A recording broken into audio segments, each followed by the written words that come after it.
ऐसा वज़ीर आज़म है जो टस से मस नहीं हुआ, वो उससे उसी रविश पे कायम रहा। जब हम बात कोरोना की कर रहे हैं मुसलसल, ये पूरी दुनिया के लिए एक बड़ी खबर है, लेकिन कश्मीरियों के लिए शायद ज़िंदगी के वैसे ही बल्कि और ज़्यादा सख्ती हो गई है कि वहाँ पर तो इलाज मुआलजे की पहले भी सहूलतें नहीं थी, अब और ज़्यादा मुश्किलात हो रही हैं। और इस आड़ में भारत अपने मज़मूम मकासद में भी कामयाब हो रहा है कि वहाँ आबादी भी की जा रही है, वहाँ पर अब लोगों को भी लाकर बसाया जा रहा है। अब क्या करना चाहिए सर? देखिए, भारत पहले दिन से 5 अगस्त से जब उन्होंने ये काम शुरू किया तो बावजूद दुनिया की तनकीद के और ह्यूमन राइट्स जो ऑर्गेनाइजेशंस हैं उन्होंने बहुत सारा इस पे बातचीत की। फिर यूनाइटेड नेशन के सेक्रेटरी जनरल मुख्तलिफ वक्तों पे करते रहे, यहाँ आए तो यहाँ भी पाकिस्तान में भी उन्होंने बयानात दिए। लेकिन भारत में एक ऐसा वज़ीर आज़म है जो टस से मस नहीं हुआ, वो उससे उसी रविश पे कायम रहा। अब मुश्किल ये है कि इंटरनेशनल कम्युनिटी उनकी सियासत में एक मुनाफकत है, एक अपने मकासद हैं और वो उसकी वजह से इंसाफ का रास्ता इख्तियार नहीं करते, जिसकी वजह से आज कश्मीरी जुल्म और सितम का शिकार है।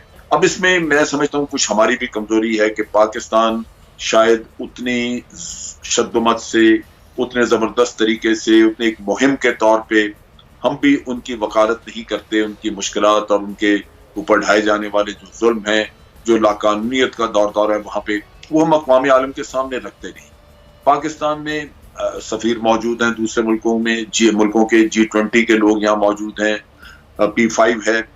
ये वो मुल्क हैं जिनका असर रसूख मौजूद है और हमने उनको बहुत एंगेज नहीं किया। वक्तन फक्तन फॉरेन ऑफिस में उनकी ब्रीफिंग्स होनी चाहिए थी, जो नहीं होती रही।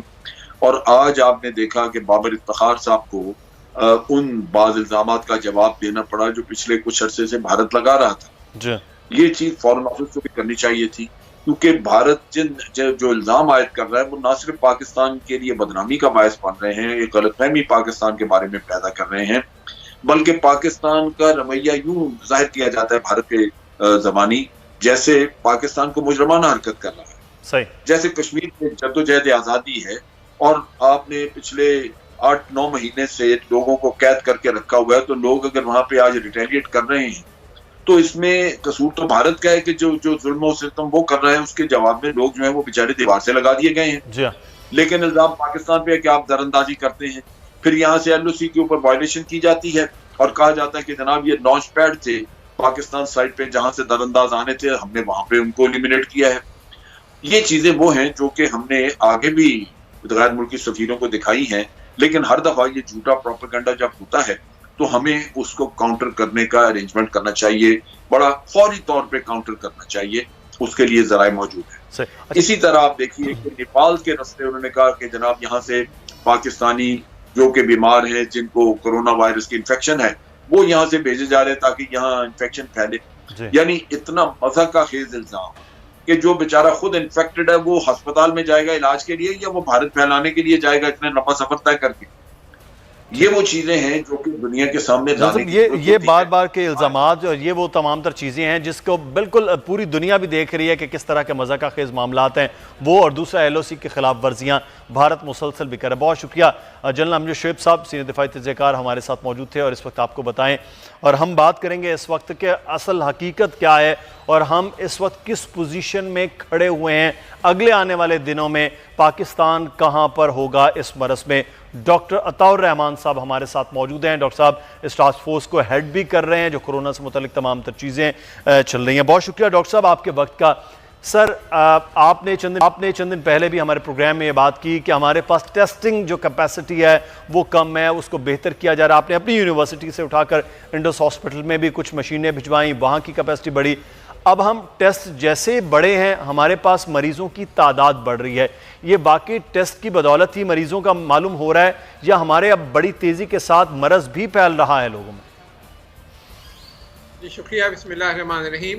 दरअसल ये मरज़ बहुत तेज़ी से बढ़ रहा है, टेस्टिंग नाकाफ़ी है। 6-7 हज़ार टेस्ट कर रहे हैं आप, जबकि आपके पास 60-70 हज़ार टेस्ट कम से कम करने चाहिए थे आपको, ताकि अंदाज़ा होना शुरू होता कि सिचुएशन क्या है। 22 करोड़ अफराद हैं आपके पास, तो टेस्टिंग तो नाकाफ़ी है। टेस्टिंग से आपको कोई बिल्कुल अंदाज़ा नहीं हो रहा कि बीमारी किस हद तक फैल रही है।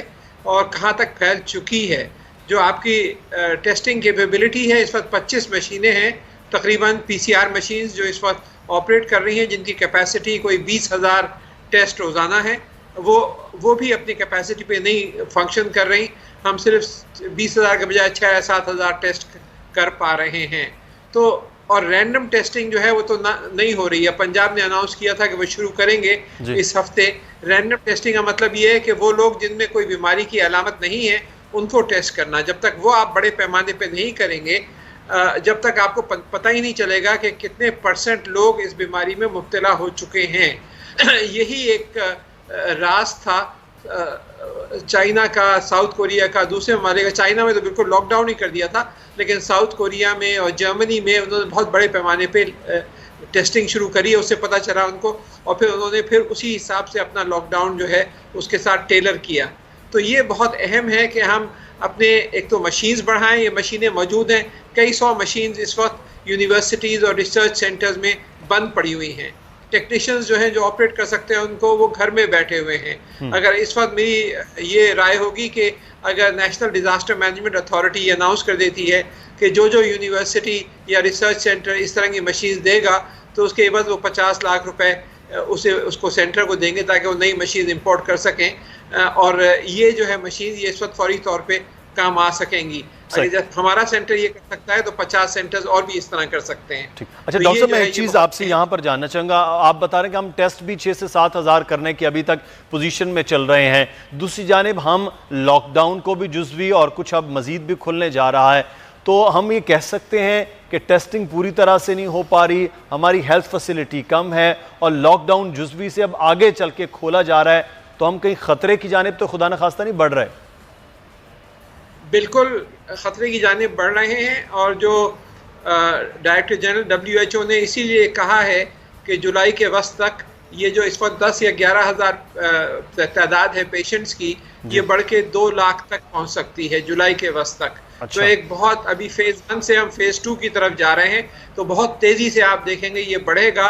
और ख़ास तौर पे आपने इज्तिमात जो हैं उनके ऊपर पाबंदी नहीं करी। कम से कम ये करना चाहिए कि हर एक को मैंडेटरी कर देना चाहिए, और कुछ नहीं तो रुमाल ही मुंह पे बांध ले। खाली रुमाल मुंह से बांध ले, मास्क की भी जरूरत नहीं है। अगर नहीं है मास्क, रुमाल मुंह पे बांध ले और हर एक के लिए मैंडेटरी कर दें कि जो रुमाल नहीं बांधा हुआ हो या कपड़ा नहीं बांधा हुआ हो उसको फौरन लेके बंद कर दिया जाएगा। सख्ती से अहकामात इतने दे दें तो इससे भी 70-80% कंट्रोल हो सकता है जो फैलाव है, क्योंकि वो आप रुमाल से खुद प्रोटेक्ट नहीं होते लेकिन किसी दूसरे को प्रोटेक्ट कर रहे होते हैं। तो अगर आपने हर एक ने बांध रखा है तो काफ़ी हद तक प्रोटेक्शन इसी से हो जाएगी। फिर सोशल डिस्टेंसिंग को सामने रखना चाहिए कि एक ख़ास डिस्टेंस रखें। और फिर ये अभी इसका कोई इलाज नहीं है, कोई वैक्सीन नहीं है। वैक्सीन अभी आ भी जाती है तो वो 1-1.5 साल बाद आएगी, क्योंकि अभी वो डेवलपमेंट से गुजरना है। डॉक्टर साहब, पिछले दिनों में ये खबर आई कि चाइना ने कोई वैक्सीन बना लिया और उसका तजुर्बा जो है वो जहां चाइना में किया जाएगा पाकिस्तान में भी वो किया जाएगा। इस बात में कोई हकीकत है कि कोई वैक्सीन बनाई गई है जिसका तजुर्बा शुरू हो रहा है?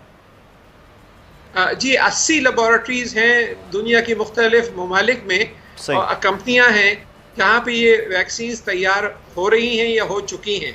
लेकिन ये सिर्फ लेबॉरेटरी की हद तक तैयार हुई हैं। चाइना में भी सिर्फ लेबॉरेटरी की हद तक तैयार हुई हैं। इसके आगे एक बहुत बड़ा मरहला होता है कि इनके एनिमल टेस्टिंग होते हैं, फिर ह्यूमन ट्रायल्स होते हैं। चाइना में 2 कंपनियां हैं जिन्होंने फेज़ 1 क्लिनिकल ट्रायल्स कर रहे हैं, एक कंपनी है जो फेज़ 2 क्लिनिकल ट्रायल कर रही है। और इसी तरीके से जर्मनी में और अमेरिका में और दूसरे ममालिक में बहुत सारी कंपनियां, लेकिन इन सबको 1-1.5 साल लगेगा इससे पहले कि ये बड़े पैमाने पे मैन्युफैक्चर हो, मार्केट में आए। और ये सिर्फ आगे लोगों को इन्फेक्ट करने से रोकेंगी। जो ऑलरेडी बीमार हो चुके हैं उनका तो वैक्सीन इलाज नहीं होता, वो वैक्सीन तो उनके लिए बेकार है। जो नेक्स्ट वेव आएगी उनके लिए फ़ायदेमंद होगा। तो अभी वो फ़िलहाल हम ये वैक्सीन पर इन्हिसार नहीं कर सकते। हम सिर्फ यही हमारा इसका रास्ता है कि जो हुकूमत ने जो डायरेक्शंस दी हैं कि आप सोशल डिस्टेंसिंग रखें। और मैं ये ज़रूर कहूँगा कि इस वक्त जो national command and control and operation centre है जिसको हेड कर रहे हैं हमारे असद उमर साहब, और साथ के साथ उसमें प्रोविंशियल हेल्थ के मिनिस्टर्स भी हैं, आर्मी के लोग भी हैं, NDA में हैं, बहुत ही अच्छा काम कर रहा है और बहुत सुलझे हुए सोचे समझे तरीके से ये एडवाइस कर रहे हैं और डे टू डे मॉनिटरिंग हो रही है। तो बहुत अच्छे हाथों में है इस वक्त। लेकिन आखिर ये सिर्फ एडवाइस कर सकते हैं। अमल करना जो है ये आवाम के ऊपर है, आपके ऊपर और मेरे ऊपर है। जब तक अगर हमने अमल नहीं किया तो फिर ये वही होगा कि 2 लाख जो कि WHO ने ख़तरा जाहिर किया है उस तक हम बंधेंगे, और आप रमज़ान के आखिर तक जो है ये आराम से 50, 60, 70, 80 हज़ार तक ये आराम से पहुँच सकते हैं।